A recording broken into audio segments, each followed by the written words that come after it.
Progress is too small to recognize from day to day, but impossible to miss from year to year. And so I just found the smartest people I could find and learned from them instead of running away. And so you know, when the going gets tough, the tough get going. Next Level Nation, welcome back to another very special, as always, episode of Next Level University, where we teach you how to level up your life, your love, your health, and your wealth. We hope you enjoyed our latest episode, number 1131. One thing you need to know about new opportunities. Today, for episode number 1132, discomfort isn't a red light. What does that mean? We did an episode recently, and I don't know which one I think it was last week. I don't know. I don't remember which one it was. But after the episode, Alan and I were talking. It was one of the episodes where we were talking about how...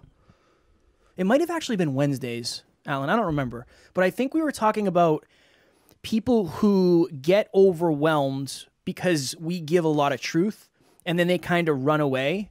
And eventually they come back maybe at a different point in life and they say, well, I was going through a lot and I wasn't ready for that level of the truth or whatever it may be. And we were talking, and a disclaimer that we want to give more on the podcast, more with clients and more with group coaching clients, is when you start to feel overwhelmed or when you're starting to have a lot of I'll say difficult realizations, when you're starting to feel discomfort, that does not mean it is a sign for you to run away. It does not mean it is a red light, a sign for you to stop. Oftentimes, that's a sign that whatever you're doing is actually working and you're facing this discomfort for the first time, which is usually when it's the hardest. So after that conversation, I was coming up with topics. I said, that'll be a good one because a lot of what we talk about is raising awareness. And when your awareness gets raised, there's a level of pain that can come with that, but it doesn't mean stopping the journey or stopping the awareness or stopping whatever you're doing is the right answer. So here we are. We're going to talk about it.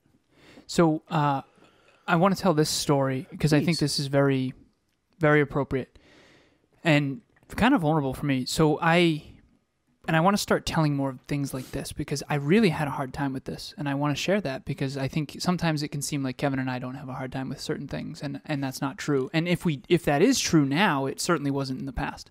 My life behind the scenes is a mess. It's not fair. Really, but no, I definitely have my struggles like any other human. So of course. Yeah.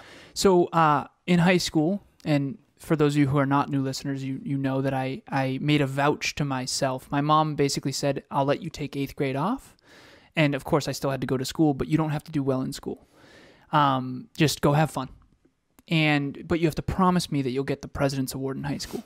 The President's Award in the U.S., for our global listeners, is essentially, I've got a plaque behind me that was signed by George Bush. I did end up getting it. So spoiler alert on that. But it's essentially you have to get a 95 or above GPA out of 100 every report card for all of high school.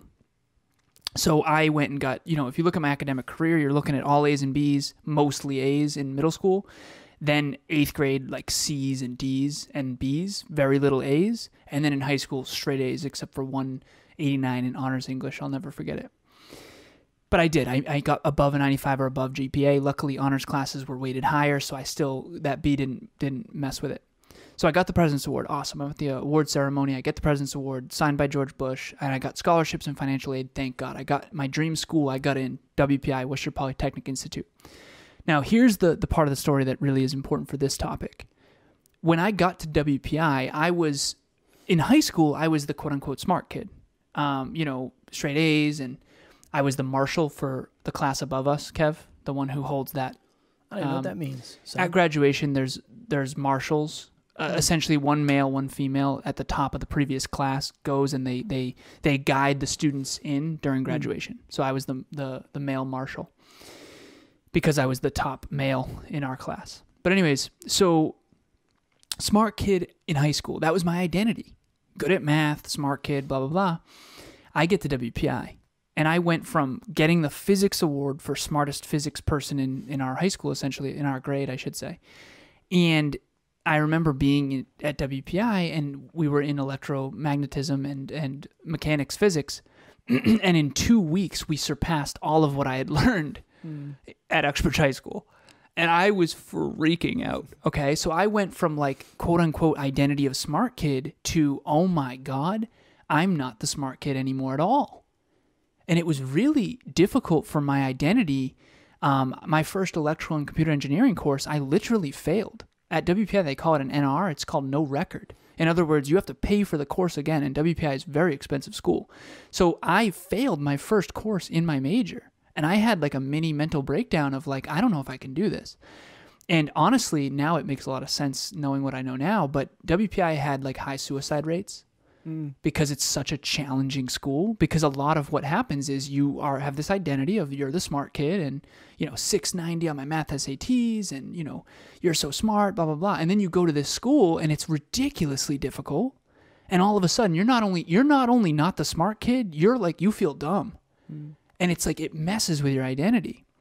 And there's similar stories that I've since interviewed people, and I coached someone who went to Harvard, and he had a very similar experience of like, I thought I was smart until I went to Harvard.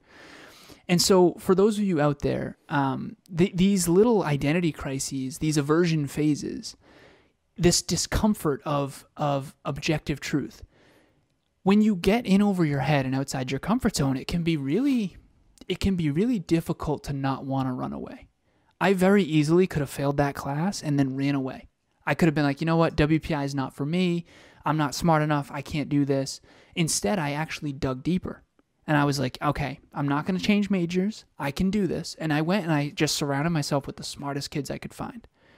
Manu and Pat and Evan, these college friends of mine are very, very bright. And I just surrounded myself with one of my friends. His name's Sean. He was the number 2 person in electronics in all of the U.S. in his trade school. And so I just found the smartest people I could find and learned from them instead of running away. And so when the going gets tough, the tough get going.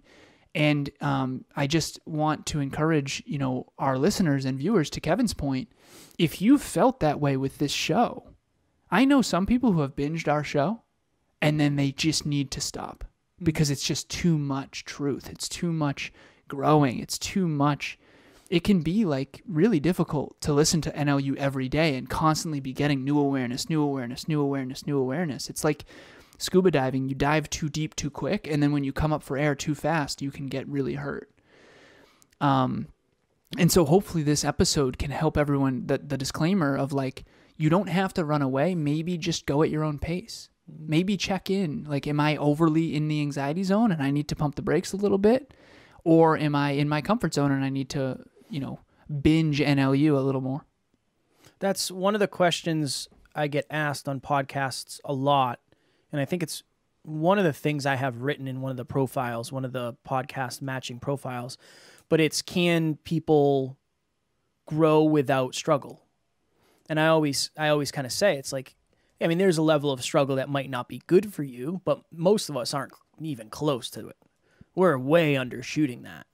We're way undershooting that because immediately when we start to feel uncomfortable, we pump the brakes. And again, I'm guilty of that too. I've definitely done that in the past, but I also have a very clear understanding now, based on where we are, that if I pumped the brakes every time I was uncomfortable, there's no way I'd be where I am today.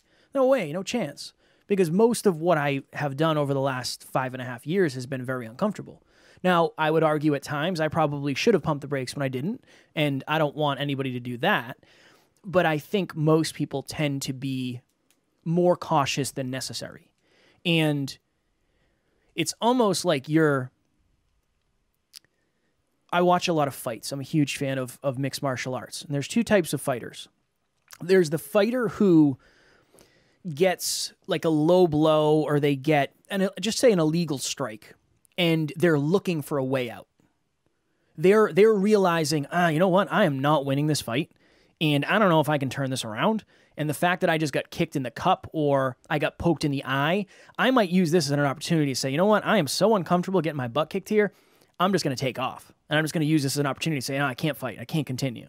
And then there's the other type of fighter who that happens to them, but they want to stay in the fight. They want to stay in the pool. They push through that. And I think that's a good analogy for this. Now, again, your level of discomfort is personal. It's very dependent on your journey, on what you're capable of, your personal development set point, your resilience set point. There's a lot of things that impact this, but a lot of people, they feel the discomfort and it's like too much realness. It's too real. And then you want to tap out. But there's a chance that there's a breakthrough on the other side of that. And I think what happens is, and we've seen this in group coaching, and we were just talking about this, the second session is a heavy one. And we said, honestly, maybe we should take that second session and move that to later because maybe it's too much feedback too soon. Where maybe we've gone from a level 1 truth to a level 6 truth. Too much, right? Maybe we want to go from 1 to 3. Like that's doable. That's doable. So even when we're creating content and we're coaching and we're putting together the program, we're trying to make sure that we're giving the right amount for the right area of the business or the right personal development set point. We're doing a speech on Saturday. And one of the things Alan and I will try to figure out is how much truth should we give where somebody will find value, but it won't be to the point where they have to question their entire life. We don't want that because that's not necessarily constructive. Mm-hmm. I'll tell Jesse's story here real quick. So Jesse's on the NLU team. Awesome. But she didn't start there, right? She was a listener of this show a while back. And she was actually part of the very first group. So now we're in group 8. She was part of group 1, which was Ambitious Army. And in group 1, we didn't really know what we were doing yet because it was brand new. And we ended up having everybody track their habits. So in group coaching, you track your habits. You start with 3, and then you move to 6, and then eventually 9. In group 1, we started you at 12. 4 under health, 4 under wealth, 4 under love. Huge mistake. So I've since gotten feedback from Jesse. We were actually just on the team huddle before this. And Kev, you were on another podcast, so this will be the first time you're hearing this. But I asked her from 0 to 10, how overwhelming was it for you in group 1? And she's like, well, in group 1, we did 12 habits, so honestly 10. And I was like, oh. Mm. And so we essentially, if you're new to habit tracking, you should not start with 12 habits. I just didn't understand that because I was tracking my habits 8 years ago in these little notebooks, and even back then I had 18. And, at the end of the day, I think that everyone should start small and build. I really, really do. And I think that for me, I think that was probably even too much for me at times, and I think that probably hurt my self-worth as well, honestly, in hindsight. That said, Jesse's journey. So Jesse goes from listener of the show, love it, awesome, good. So she heard us on a speech. Then she joins group coaching, Ambitious Army, group 1. Then at the end of group coaching, I offer a free session coaching, no strings attached, no need to coach with me, just a gift. It's a free gift at the end. So spoiler alert on that. And so she books hers. We get on the call. We end up going for an hour. And it was very, very deep. And she was in an intimate relationship back then, and she was having all these challenges. She gets off that call, and she was very overwhelmed, and she's since told me this, so this is her verbalization of it. And I didn't hear from her again for probably 6, 7, 8 months. So she had she left her relationship, she moved across the country. She actually met someone new, changed her whole life, started a podcast, and she's just killing it at this stage, right? Randomly, Kevin and I are sitting there, where'd Jesse go? Where'd Jesse go? The aversion phase. And we thought she didn't like us. We thought, oh, damn. And I even was thinking, maybe that call was too much. What did I do wrong? XYZ.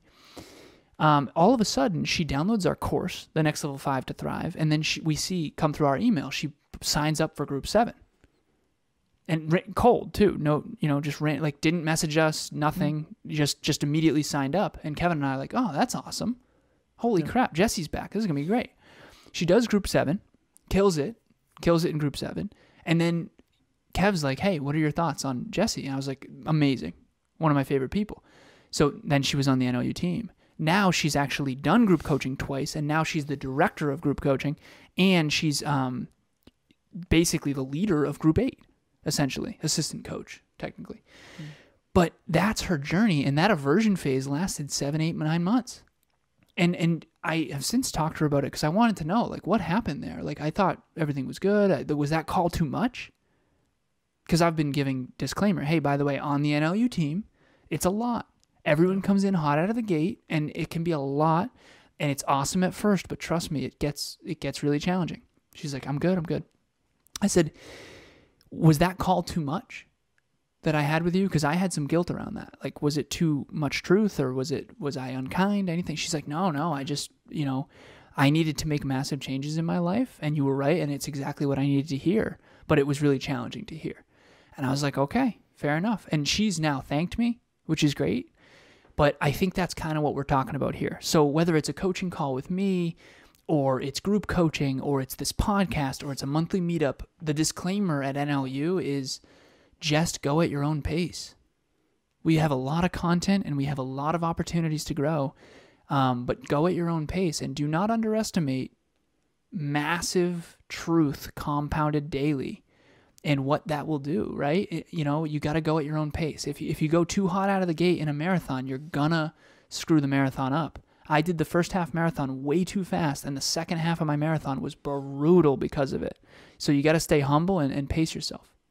I think, and it's interesting to look back on this, I think of the times where you and I would be getting ready to do a LinkedIn Live with David Meltzer or do a Instagram Live with Evan Carmichael. I was terrified of those. I was so terrified of those. Every time. I mean, we did 20-something with David Meltzer. I was terrified every time.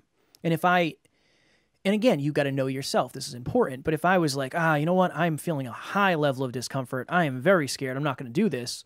Who knows what would have happened? I mean, we definitely wouldn't be exactly where we are today, because definitely that's one of the top business podcasts in the world, and we were on there 20-something times. Like, that definitely helps. But what is your relationship with that discomfort? Is it, this person has created discomfort in a mirror, I'm going to leave now, I'm going to run away, I'm going to villainize this person? That's kind of been a theme for this week. Or is it, okay, let me sit with this, let me see what it ultimately means, and then let me reconnect to why I'm doing this in the first place and how impactful and important will this be for my long-term future? I think that's an important piece of it. Well said. Yeah, thank you. Yeah. I appreciate that. Right now, I'm running on... I was really impressed right there. I'm running on pure, I don't know, just podcasting muscle memory right now is what I'm running on. It was really impressive. I have a quote. I'm going to give it to, well, I don't know if it'll get posted before you listen to this episode, but I had a quote come to me today, Alan, and I was like, oh my God, I'm definitely something. I'm coming around to, I don't know, something's happening. I said this. I said, ready for this? Oh yeah, man. And I hope I can remember it. Oh no, I wrote it down because I knew I'd forget. Okay, ready? In the beginning, progress is too small. Actually, not in the beginning. Delete that. Progress is too small to recognize from day to day, but impossible to miss from year to year. Oh, that's fire. That is fire, isn't it? That's good. I came up with that live on a podcast when somebody asked me a question. And I was like, woo, damn. Perfect. So, tomorrow you'll wake up and be like, wow, that's not even good. Yeah. No, I'm kidding. No, I've had that before. Like, you write something and then you look at the next day and you're like, that's not what I wrote, is it? Oh my God, that's terrible. Not it. I thought that was Last profound. Night, that was awesome. You know what it is? It's because when you're in flow, everything seems awesome. Because your mind is full of dopamine. But honestly, that is a great quote. I appreciate it. Absolutely. I don't know where that... I have a question for you. Yeah, please. Hey, I wanted to give my experience working with Kevin and the rest of the Next Level University team. It has been such a seamless relationship. He is so easy to work with, Kevin, and he gives you all the information you need, but doesn't overwhelm you. He's also meets you where you're at. So whatever you want to do, he'll make it work. And it's just, there's no stress, there's no drama. And everybody else that I've worked with has been patient with me because I am not technologically savvy. So they've been helpful and patient and just encouraging. And it's just been a fantastic experience. I highly, highly recommend working with them. So you've faced your discomfort. You've faced discomfort constantly. I was on the phone earlier. What did you say? Is it unfortunately? Yes. Yeah. I was on the phone earlier with let me speak. I'll stop interrupting. Yeah. I'm sorry. I'll stop interrupting you. I'm joking. I was on the phone earlier with a client, and we were talking about objective truth, and we were talking about living in the truth and ego and distortion of reality, all this stuff. And I said, can you, first of all, none of us live 100% in the objective truth. There's no such thing. None of us are 0% either. We all have our own distortions of self, distortions of the world, right? It's a constant pursuit. You never really get to like all knowing, right? It's not a thing. But who's someone you know who works really hard to try to live 100% in the objective truth? They don't inflate or deflate much. If they're Jeffing in their workouts, they say, you know what, honestly, I'm not really giving 100% here. And if they're doing awesome, they claim it too. Like, yeah, I'm really killing it in fitness lately, but maybe over here I'm not doing so well. Who is someone that lives in the objective truth? Give me a first name. She said, well, can I say Kev? I was like, of course you can. I was like, that's a great example. It's a great example. And I said, here's what I want to share with you. That's why he's good at changing his behavior. Because he doesn't let himself off the hook all the time. He's not always like, all of us tell ourselves a new story or we change our behavior, right? Okay, you're feeling like, you know what, I'm not exercising that consistently. Well, you know, I'm busy and, you know, honestly, I'm not getting good sleep and, you know, well, I kind of can't, I don't like my gym, right? The insert excuse here, and we can all do that. Kevin, this is what he does instead. I've been messing up the gym. I did it again this morning. Yeah, I've been jeffing, and I don't really have an excuse. I mean, yeah, I'm busy and blah, blah, blah, but like I need to change it. And the pain of that, the honesty in that helps him change his behavior a lot quicker. So why am I saying all this? You've faced discomfort, honestly, a lot, statistically speaking, from what I've seen, clients, coaching, all that. How? And dude, honestly, you used to be a comfort seeker, straight up, right? Yeah. How did you go from comfort seeker to like willing to just constantly subject yourself to discomfort? I realized I couldn't get the life I want and be comfortable all the time. That was pretty much it. I tried the being comfortable all the time. I didn't have a great life. I wasn't happy. I wasn't fulfilled. I wasn't impacting. That was a big part of it. And the other parts, you pushed me in a good way. You've always been there to like be at the door and like get ready to open the door. And a lot of times I could just like walk through the door behind you. So that was super helpful for me. But honestly, because I know I have to if I want to keep up. There's a lot of necessity for me. I have a lot of necessity to do things that I don't want to do, because if I don't do them, I don't get what I want. And again, I understand that that's a very weird, or maybe not weird. Can you maybe go deeper on that for people? Because it's valid and it's true. I just don't think people understand that fully. Yeah. I have a... You can't get what you want and be comfortable. No, because I understand that what I want is going to require me to get good at a lot of things that I don't even want to do. That I'm like afraid to do. Like I'm afraid to be the CFO. Like I'm afraid of that in the future. Like when we're a multi-million dollar company, like that scares the hell out of me. I don't know what the hell I'm doing. You know what I mean? I have no idea, but it's almost like, it's almost one of those things where, what's a good analogy for this? Okay, I guess this is a good analogy. You ever seen, I come up with the weirdest things. You ever seen a movie where they're training somebody to fight and they put them in a simulation? And they're fighting something that isn't real, but it seems like it's real, and it's real in the senses. And that's kind of what this has been for me, where I put myself in a scenario where I didn't have any other option but to grow. There was no other, there isn't another option for me. It's quite literally like I'm married to growth, whether I like it or not. That just is what it will take for me to get to where we're going. And if I don't grow, I won't get to play there. That's the understanding. The understanding that I have with myself. And again, I still Jeff. Taryn and I went to bed at like 10:30 or 11 last night. My alarm clock went up at 4:30. I said, there's no possible way I'm going to be able to get up, do all of my calls, record with Alan until 8:30 tonight. That's reckless. Scheduled a middle of the day workout. Didn't do it. So tomorrow I'm going to work out twice, unfortunately, to make up for it. I'm gonna do. Good for you. But I just try to be very real with myself, and this is the conversation. Either you do the things that you and Alan and mentors and whoever, you and Alan really, have determined are the most important things for you to do to accomplish your goals, or you don't get your goals. And if you don't get your goals, you don't get to complain about it. You don't get to say, oh, it was this, oh, The algorithm, you don't get to complain about it, because if you do The complain about algorithm. it, the algorithm, whatever. Must have been Instagram's algorithm. That's what it was. It's if I don't get what I want, that's mostly on me. Are there circumstances? Sure. And we all deal with circumstances, but I don't know any other way to do it. I remember when I was doing my bodybuilding show, it was like, if I lose, that's my fault. If I cheat on my diet, nobody cares but me. Nobody cares. Nobody else cares. Nobody else will know, but I'll know. I'll know. And then when I lose, if I lose, I'm going to look back and say, oh my God, I really wish I didn't do that. Would that have changed I've been there. I've been there twice. Yeah. And it's the worst. Yeah. I would have rather not eaten than deal with that. You know what I mean? Yeah, it's you gotta be very honest with yourself. You just have to be very honest with yourself. And realize that you're most likely the reason you're going to win or lose. Obviously, you're going to have control help. over.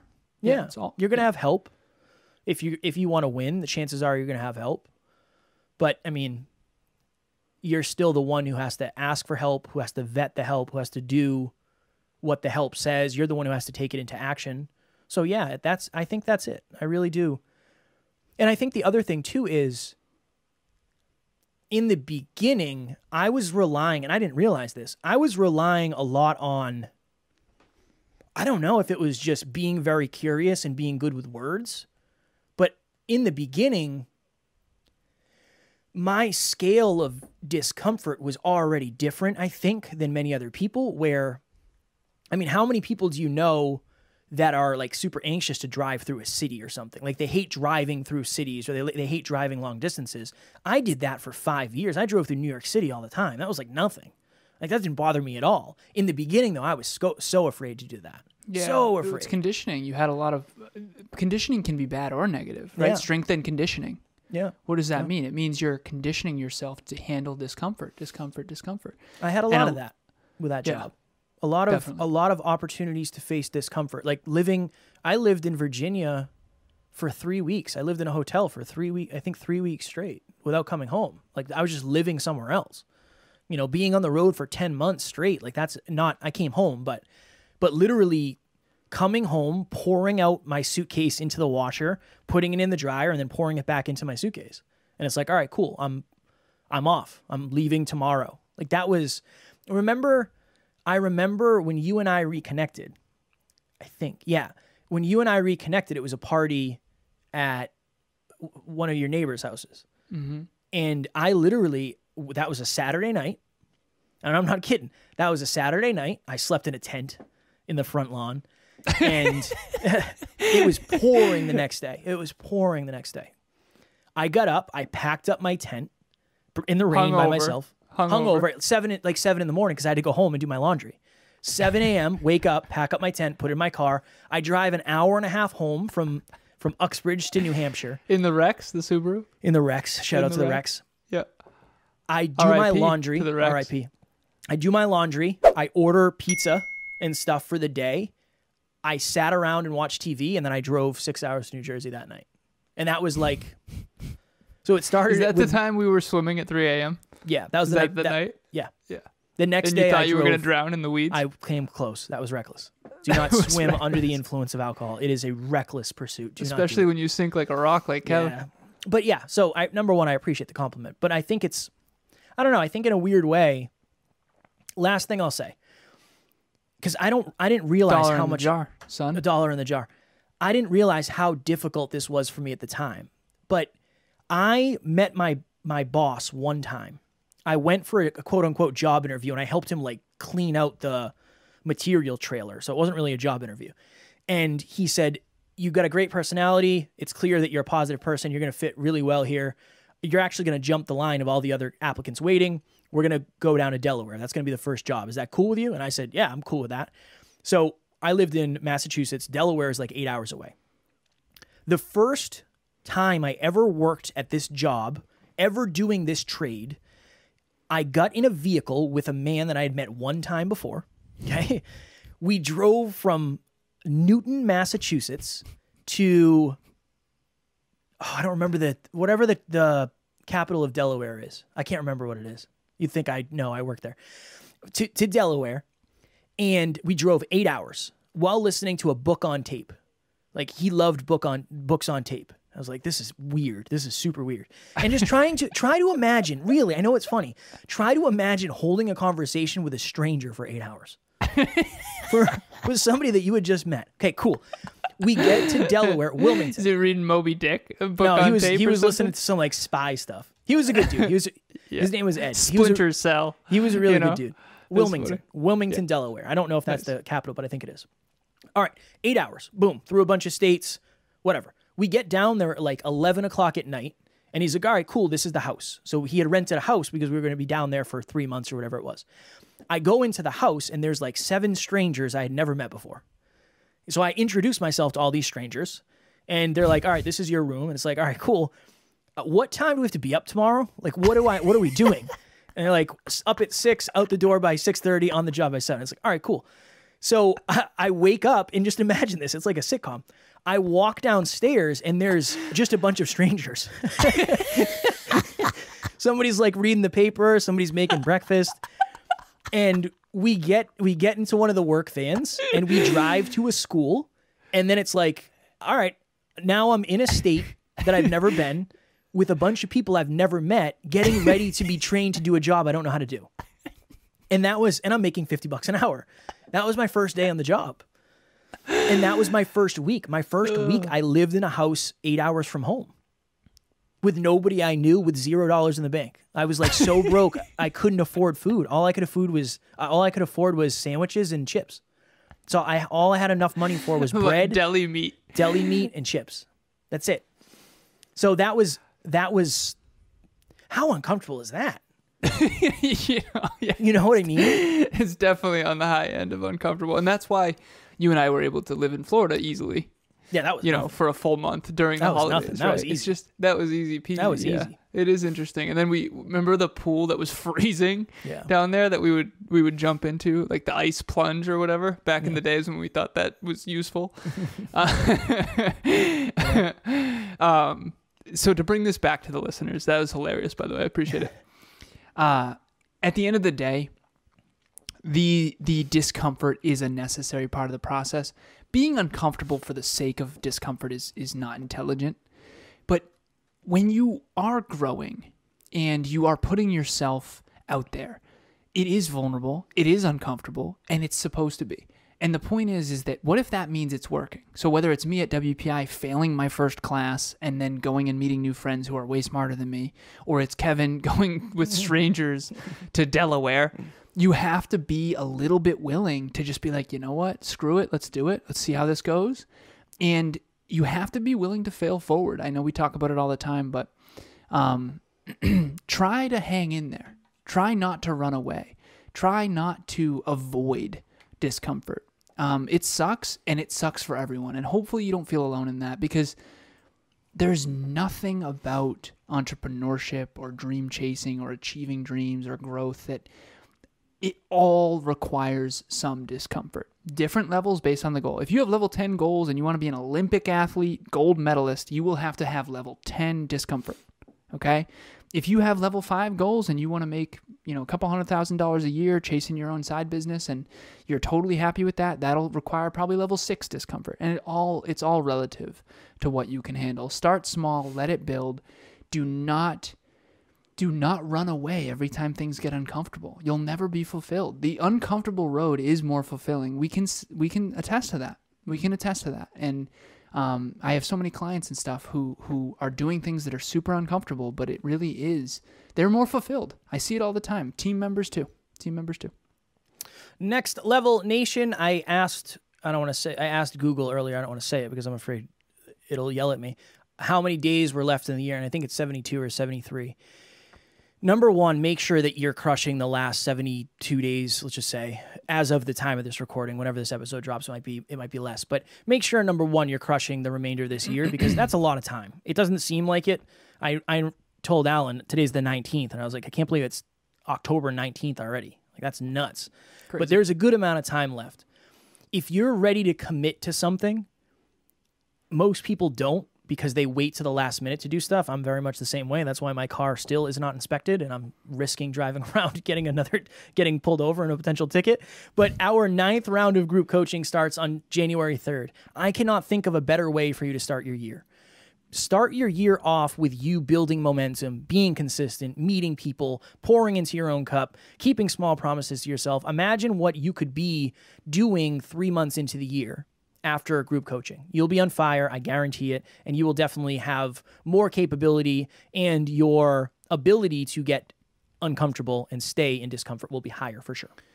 We are officially, I looked at it today earlier, 323 days away from our next level business retreat. Go to the landing page. It'll be in the show notes. At least check it out. It's very, very early. Obviously, it's almost a year away, 325 days away. Tickets are available. It's $83 a month for 6 months. So you can do the payment plan and you can lock your spot now. We are only ever taking 15 people. So there's going to be Jen, Kevin, and myself. Jen is the event coordinator. Kevin and myself are obviously the speakers who will be training you at this retreat. It's a beautiful venue. At least check out the landing page. And if you're interested, reach out or book. Next Level Nation tomorrow for episode number 1133, Why You Have Trouble Receiving. We have a very unique, interesting story about that I'm excited to chat about. As always, we love you, appreciate you, grateful for each and every one of you. And at NLU, we do not have fans, we have family. We will talk to you all tomorrow. Please reach out.